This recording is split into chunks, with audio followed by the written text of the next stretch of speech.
I don't have time for nonsense. What they say about me in the blogs, it don't matter what they say. God keeps blessing me. It don't matter what you say. You got to know who you are and whose you are. And that God of mine ain't gonna let nothing happen to me. Quit worrying about the chatter, the negative comments. Those are all distractions. Doesn't matter how good you are, kind, upstanding, somebody's not going to like you. It happened with Jesus. It says in 1 Peter, even though he had never sinned, he did not retaliate when he was insulted. How much more peace you would have if you would start leaving your cases in the hands of God. The mind is the battleground. The fight is in your mind. So I want to challenge you to waste no more effort wrestling with other people. Your destiny is not predicated on the decision of someone else. You're wasting too much of your life trying to change other people's mind about you. It doesn't matter what they think about you. God is not going to bless you by their opinion. God is going to bless you by how you see yourself. You don't have to try to pay people back, convince them to change their mind. Some people are never going to be for you. They don't want to see your point of view. Quit worrying about what they think. I'm not going to spend my life worried about what somebody's saying, upset because they don't like me. God, I know you're my defender. When they try to make you look bad, He'll turn it around and cause you to look good. If you're consumed with what other people think, I've got to convince them to believe in me, then you'll get distracted and miss your destiny. People can dislike you without a cause. It'd be one thing if they knew you and didn't like you, but they judge you from a distance. Are you going to get offended and try to straighten them out and get involved in a battle that you're not supposed to fight? One of the best things we can learn to do is ignore it. That's how you leave it in the hands of God. The higher you go, more people will come against you. And so as more people love you, more people hate you. They both grow up together. The bigger your life gets, everything comes up at the same pace because it creates an opportunity for envy. Everybody loved you until you got that promotion. What the best strategy is to get even? Be still. The only way to avoid it is to stay down. If you lay dead, even the animals won't bite you. And you have to decide, are you so concerned about being bitten that you're willing to spend the rest of your life laying dead? Or is there something pumping down inside of you that says, bite me or not, I'm getting up? What people think about you and the possibilities for your dream is none of your business. I'm going to do all I can do, even if it risks you hating me. I'm going for it. God said in Jeremiah, I will defend you. Can you imagine having the creator of the universe defending you? You don't have to try to prove to people who you are. It's your case, but the battle is the Lord's. Can I tell you, He's never lost a case. Your job is not to change people's mind. Your job is to run your race. When you know who you are, you won't live in this proving mode, getting your value out of what they think. Them validating you is not going to move you towards your destiny. Your destiny is not contingent on them liking you. Anytime we're trying to prove something, the root cause is insecurity. It's very freeing when you understand you have nothing to prove. Be the best you that you can be. Who said you don't look good? Who said you needed to be taller? more creative. Don't believe those lies. Quit competing and run your race. You may impress people. Praise from people just feeds our ego. We should live to impress God. You have to get your value from who you are and not what you do. I wonder how many times we're trying to prove something and the person is not even paying attention. When we're trying to prove to people to feed our ego, that's a dead-end street. Who are you trying to impress? Come out from under that pressure. What people think about you doesn't determine your destiny. Don't live for people's applause, live for God's applause. When you understand, if God is pleased with you, it doesn't really matter what other people think about you. They didn't breathe life into you. Why are you spending time and energy trying to impress that neighbor? They don't control your destiny. They can't stop what God has purposed for your life. Anytime God answers your prayer, there are always opposing factors that make success not taste successful. Everyone is not going to celebrate your success. All your friends won't be happy when you get that promotion, when you get engaged. The favor on your life will stir up the jealousy, the envy in certain people. You have to pass the test of overlooking insults, ignoring what people are saying. They wouldn't be talking if you weren't making a difference. Let God take care of those that are trying to make you look bad. You have to be okay with them not being okay with you. Your time is too valuable to worry about what people think about you. Don't look to people, look to God. You don't need their approval. You have Almighty God's approval. See, you talk too much about your success, you need to shut it down. But because you announce everything to everybody, you further jeopardize the opportunity that the Lord is affording you. You know who gets jealous when you succeed? Small-minded people. Instead of believing that what God did for you, He can do for them, they start criticizing. They think God's favor is limited. They don't realize what He's done for you, He can do for them. If you can't celebrate people that are ahead of you, that's going to limit how high God will take you. Keep dreaming, keep being good to people, and God will take care of the persecutors, the jealous people, the opposition. The blessing on your life is greater than any force that's trying to hold you back. When people don't accept you, don't take it personally. It's not about you, it's about the favor that God's put on you. With great favor comes great haters. When you see great blessing, soon a family member will get jealous. Stay on the high road. Don't pay attention to jealous, small-minded people. You got to make it happen, or it's not going to happen. You got to get up off your hind parts, or nothing is going to happen in your life. Just go follow your dream, man. Go make your life happen. Quit tripping because you don't have what a group of people told you you need to be successful. Quit letting people tell you the route to success when clearly God created you to be different. Quit tripping because you don't have what He got. You ain't finna be what He is. God made you different. You ain't gotta be like everybody else. I believe that Dr. Peel was right. Always strive to get on top in life because the bottom is overcrowded. I believe if you do what is easy, your life will be hard. It's easy to fit in and do what everyone else is doing. But God did not create you to be common. Everyone at work may be complaining. That's common, but that's not you.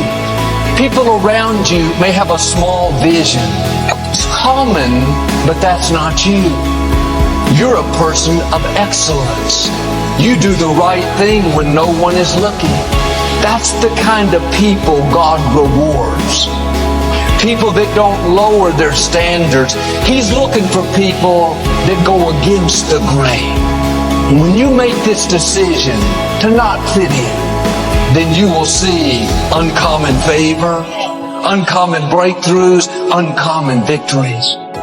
Don't let society squeeze you into its mold. Don't let that thinking rub off on you.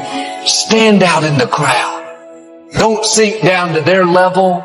Set a new standard. How you gonna show power if you're not up under attack?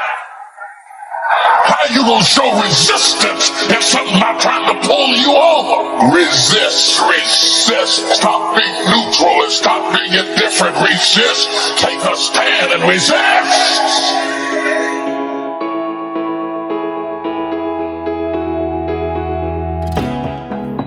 You know, courage mounts up, and then sometimes we have the doubts that creep in, and we reach a little deeper to find that courage that overcomes our doubts and our fears. Courage to do what you didn't think you could do. The courage to step into territory that might be a little unfamiliar. The courage to talk to somebody you don't know. Courage to stand up when it's sort of dark in your corner. The courage to do it when it isn't going your way, seemingly. Be strong and very courageous. Be strong and very courageous. Be strong and build good courage. Be strong and possess the land. Don't wait anymore. Don't think anymore. Don't plan anymore. Don't contemplate anymore. Don't make any more excuses or justifications. Don't rationalize anything else. No and no. Instead, be aggressive. Take action now. And what is the first action that you need to take? Take the step. Step aggressively towards your fear. And that step towards your fear is the step into bravery. Because we're scared of what we don't know. And there's only one way to learn and to know, and that is to confront that fear. You have to step. You have to go. And this simple action, this simple attitude, it answers so many questions. How do you change your diet? You step, you go. You step, you go. How do you overcome fear of failure, or fear of success, or fear of fear itself? You step. Face everything and rise. That's what a few people will do. The ones who will face everything and run, they've already gone to look at television and constant negative news and other drama stuff and go to bed fearful tonight. They won't even get a good night's sleep. This is for people that are positive, that are motivated, and that are hungry. I can't say this enough. Work on your mind. Listen to things that empower you, that builds your spirit, that's got your name on it. Listen, why? Because faith comes by hearing and hearing and hearing. Oh, I heard it before. No, listen until you're producing the results. If you're not producing the results, you haven't heard it enough. You got to listen till it goes past the conscious mind to the subconscious mind. So you need a coach, somebody that can see what you can't see.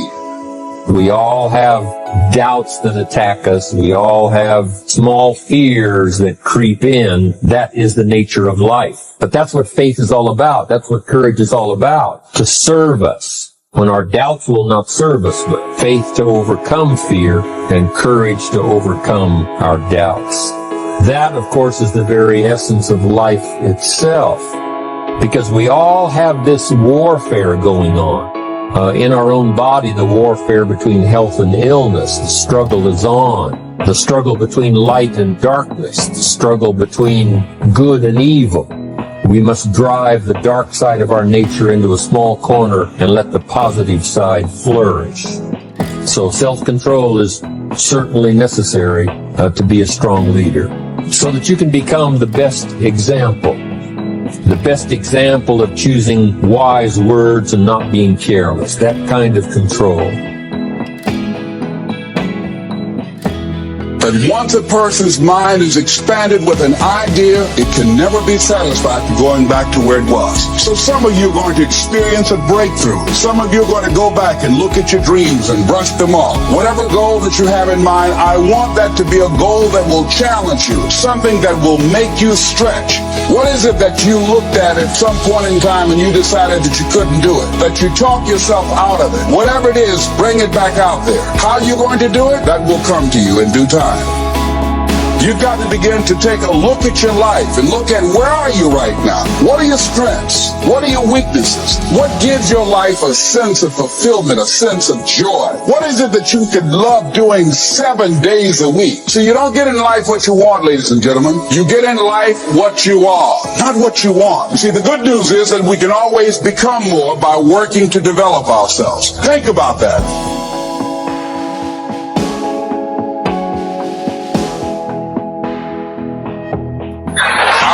My way up. I fought to get to work. I fought to stand. I fought to carry on. I fought to live. I fought to get out the bed. I fought with my fears, my anxieties. I fought with haters, liars, backbiters, and betrayers. And many times I laid in the bed. I couldn't go to sleep because I was fighting with myself. I fought.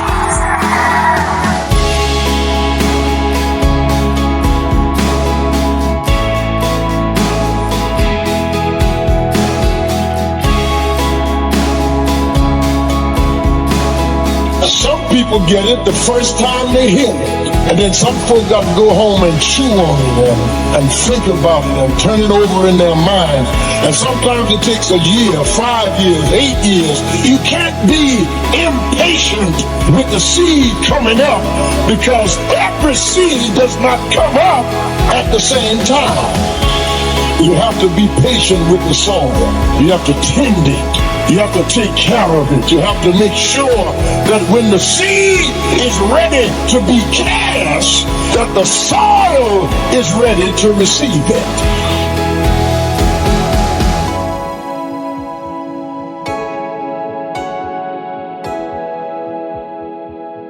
I ask you to start that same journey. Let your new skills, new disciplines affect all of the rest. 6/7 of our life was to be devoted to labor and work, to produce a good family, to produce an enterprise. That's the essence of life in its best form. First is to be a producer. What is the reason for the seed and the soil and the sunshine and the rain and the seasons of life and its miracle? What's the reason for all of that? Here it is in a nutshell for your notes. To see what you can do with it. We've got books to read, and we've got classes to attend, and we've got, things to do and things to learn. And if you put it all together, you can have not only your health, but your fortune. Why not see what you can do with what you've been handed? As basic as seed and soil and sunshine and rain. Only God can create the sunshine, the rain, the seasons, the miracle of life. But here's what humans can do. Recreate those components into a harvest by planting the seed, reaping the rewards in the harvest. We call that recreation. To take your hours and your energy and your life and a bit of skill and actually recreate a career, a future, possibilities, fortune. Recreate. I mean, really, how many years ago did you come up with what you could and couldn't do in your life? How many years ago? Most people, if they really look at how they're living their life today, it's based on a set of standards, a set of beliefs that they made choices about 10, 20, 30 or more years ago.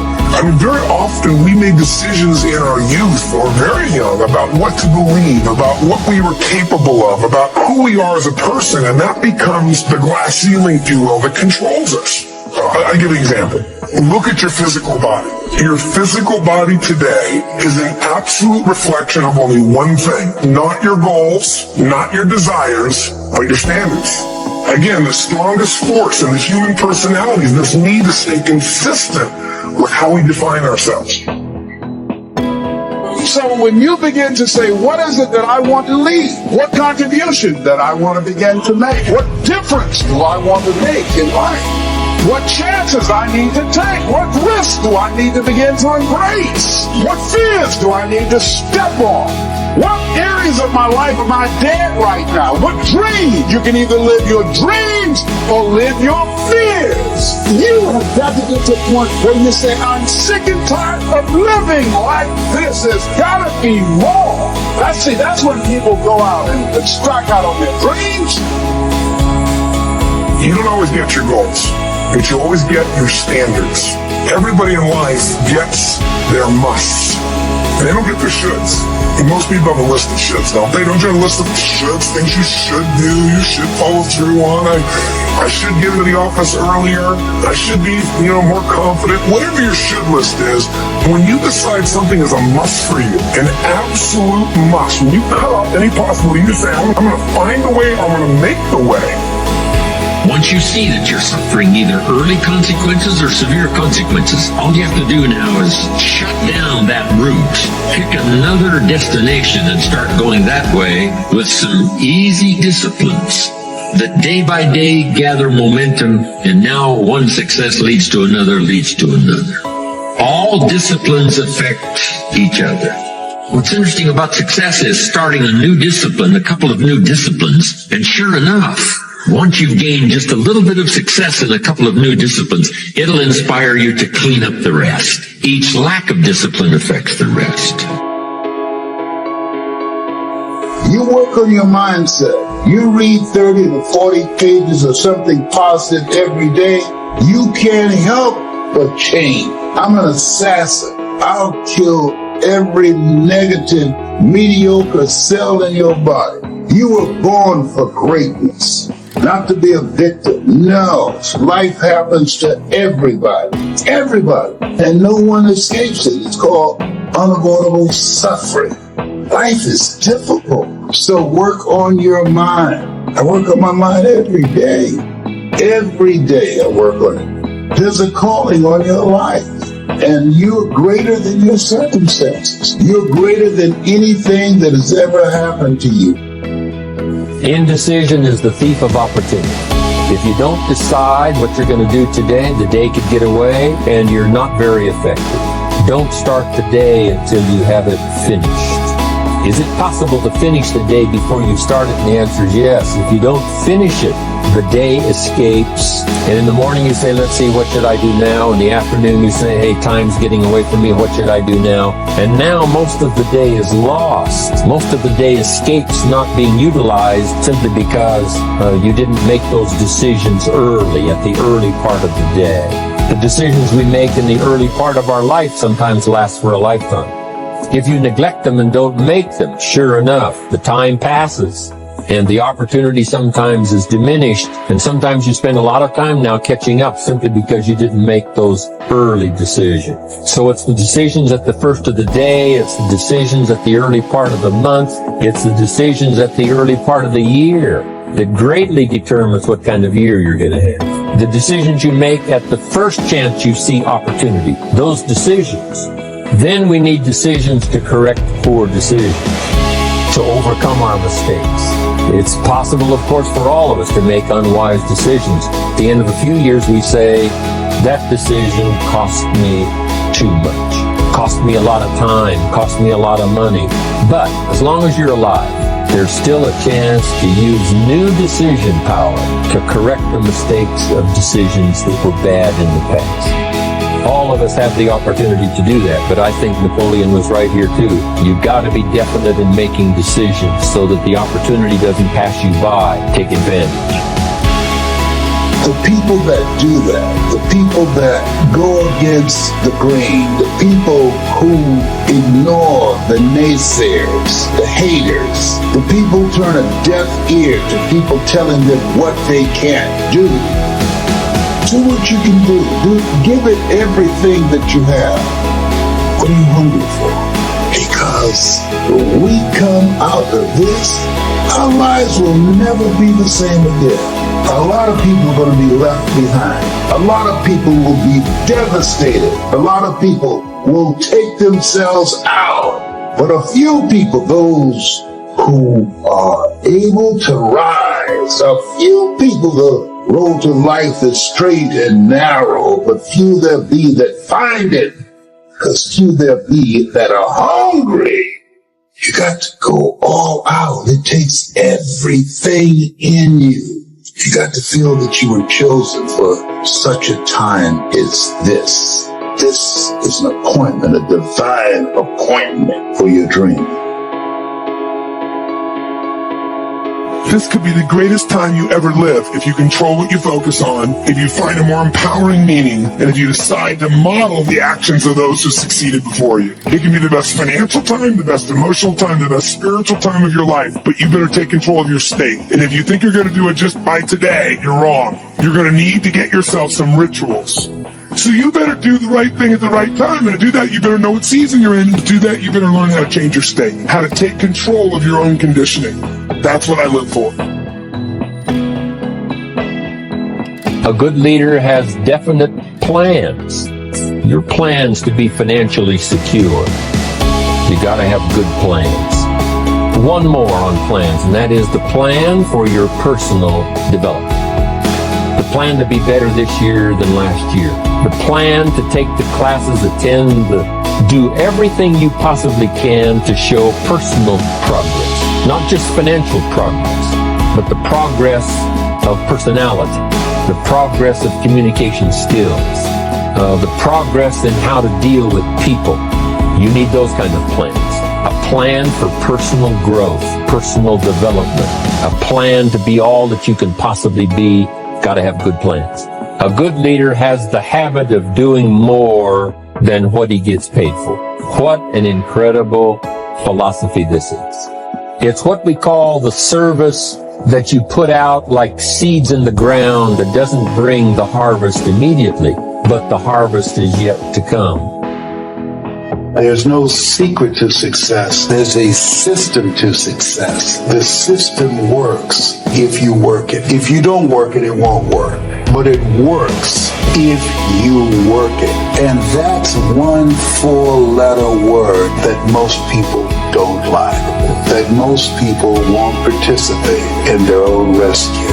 And there are people who will be presented with an opportunity, who know that they could be laid off at any moment, who know that them keeping their job has nothing to do with how good they are. And yet and still, they'll go to work and have knots in their stomachs, hoping when they open up an email that they have not been told this is your last day. They'll go to work hoping there's not a security guard standing by their desk with a box and say, empty your things in here and take them to the front door and escort them to the parking lot.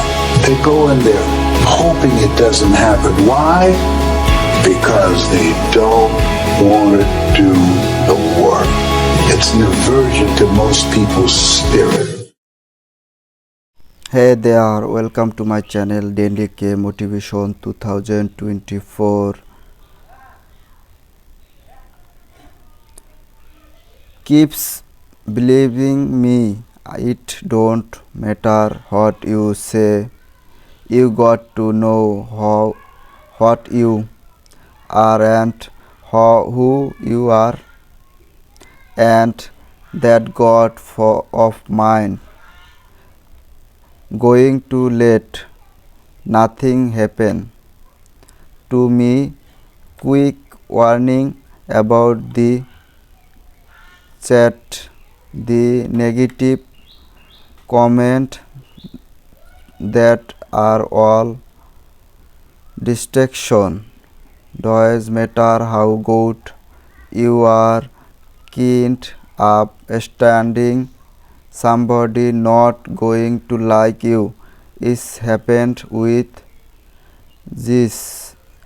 Say is fast better.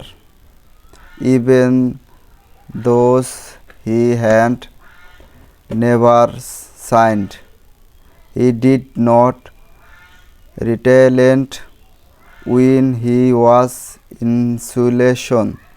How much more peace you if you'll start leaving your case in the hands of God. The mind is a battle. The fire is in your mind. So I want to challenge you to waste no more effort wasting others people. Your destiny is not production on the